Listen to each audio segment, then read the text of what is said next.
Well, here's an interesting chess puzzle, and it's white to play and draw. As you can see, black pawn is about to queen, and it seems like it's unstoppable to stop this pawn. But there's a way to draw this. You can pause the video to find the best move for white here. So first of all, if you take this bishop, then you will straight up queen and win. And here if you try to play rook to d8 check, then here if you place king e7, then you will go behind the pawn and draw this. Therefore, he will play king f7, then you will play rook to d7 check, king f6, then rook d6 check, king f5, rook d5 check, and after king to e4 attacking the rook. As you can see, your rook cannot come here to stop this pawn because of this bishop. And if you grab this bishop, then you will queen and win. So which move saves white here? Well, here the only move which saves white is rook to f5 check. Now you have two options, going to the g file or e file.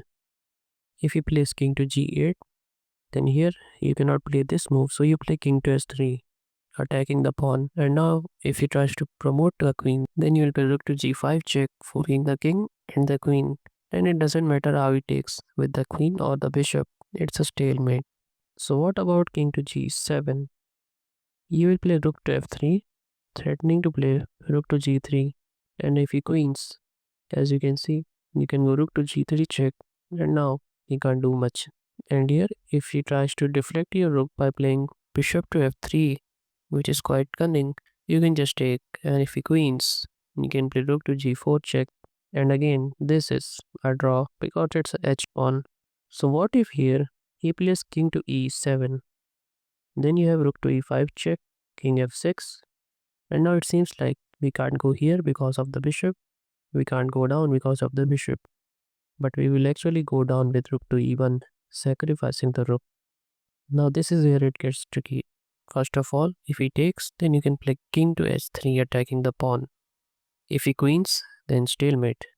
And if he under promotes to a rook, again stalemate. So what about under promoting to a knight?